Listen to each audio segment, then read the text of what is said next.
Okay, so hi, and this is my reflection number five. So, firstly, I want to say that I am making these reflection videos for myself primarily because there are times when I sit quietly and I have some reflections and some thoughts, and I get these moments of clarity. But then sometimes a few days later or a few weeks later, it's completely gone, and I'm making these because I feel the need to hold on to some of these realizations and be able to come back to it later, right? So these videos are really for me. They're completely raw, unfiltered thoughts and reflections. And if you happen to watch this and if you can relate with it, that's great. But I'm making these videos really for me, right? So today, the reflection that I want to speak about is on what I'm calling as high magnitude experiences, right? So these are experiences which I've been, I find that there is in my own nervous system. Okay, there is a my nervous system is used to these high magnitude or high intensity s- sensory experiences, right? I'm talking about the five physical senses: touch, taste, smell, hearing, uh, sight, right? So, like I said, I find that my nervous system is used to and wanting these very intense experiences. So, an intense taste, right? So, food, intense tastes, uh, sometimes large quantities of food, touch, so high touch experiences, physical experiences, uh, including like intense sports or workouts, um, uh, strong mental and emotional experiences, so challenges or you know experiences of highs and lows, right? And now I am an intense person, right? And I love those intense experiences. But I also realize that when the nervous system is constantly used to intense experiences, what's happened is, or what happens is that the lower intensity experiences, they kind of get filtered out or they don't seem satisfying enough, right? And therefore there is this constant craving for a stream of high intensity experiences. Okay. um, and as I thought about it, I realized that a lot of energy is going into constantly creating or seeking these high intensity experiences. Okay, physical, emotional, mental, even spiritual, um, which takes away. So it does a couple of things. I realized that it does a couple of things. One, the lower intensity experiences, the more subtler experiences, they are not satisfying. Therefore, the little things in life, getting done with the little tasks, uh, let's say subtler flavors of food, smaller quantities, uh, not big challenges, just dealing with the small things, getting routine things done. They don't provide those high stimulation experiences, right? And then they get ignored, which means that a lot of a lot of regular progress, those little things that need to get done, they're not satisfying and they get ignored. And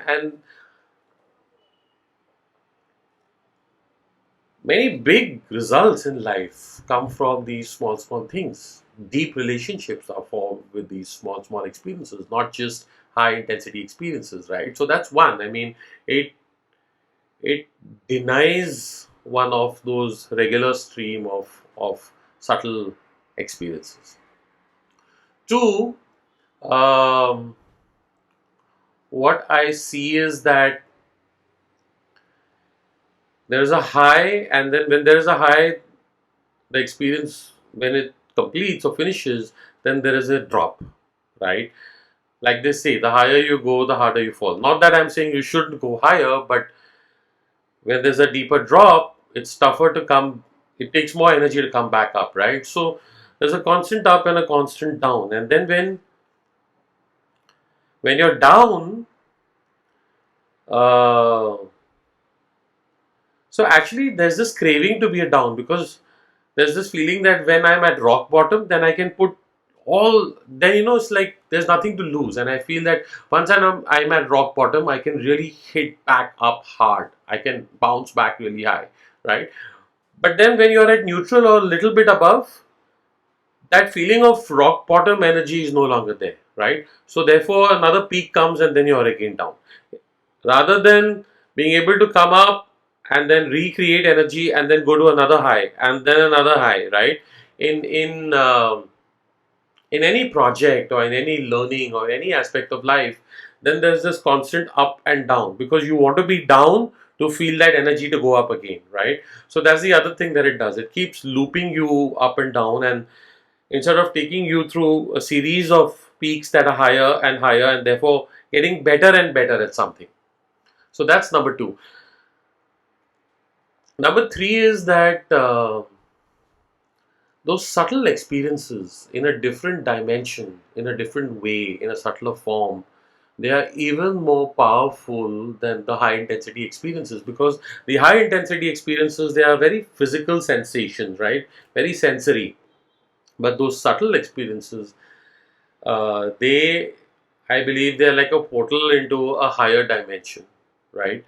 Um, That's why they say, in terms of subtle flavors, or in Ayurveda, they say sattvic food, or subtler, gentler interactions in relationships, or smaller steps of progress in a project,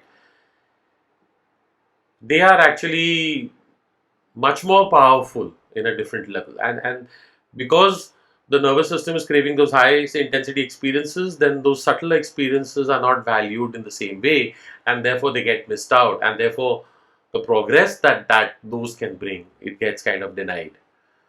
uh, and finally, I mean, all the energy is going into creating and seeking and wanting the next high intensity experience, which is a huge drain of energy, right?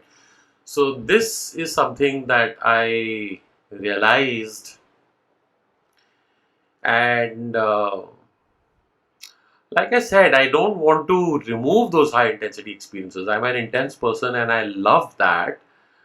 But I also want that I also want to be able to get satisfaction and joy and fulfillment from the subtler experiences.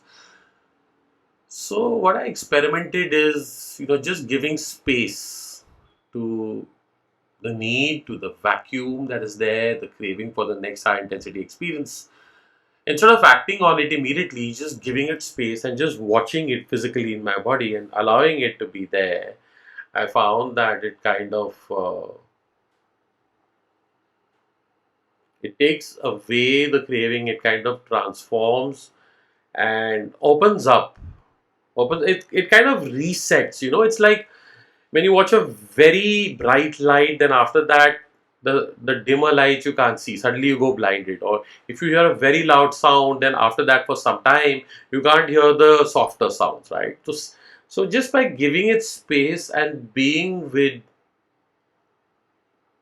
uh, sensations, feelings, uh, and these feelings are sometimes pain and sometimes even excitement, right? Just giving those feelings some space to play out before acting on them, it kind of resets the nervous system, and once again, you're able to see those tiny, high resolution, subtler experiences and feelings. So that's what my reflection is, and that's what I want to remind myself to do, to give more space to just be, to just sit by myself and just give space for those feelings to kind of play out.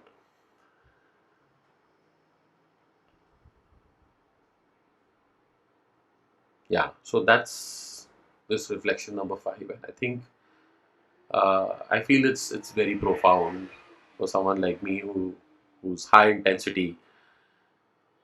And my high intensity is beautiful, right? That's what I think gives me that ability to connect with people, to to be a source of energy for many people. But I don't want it to be at the cost of growth, at the cost of my own ability to access those subtler experiences and different dimensions. So that's this reflection. And in case you saw this video, do drop a comment and let me know what you think about this, and what's your reflection on your own nervous system? How does it operate for you?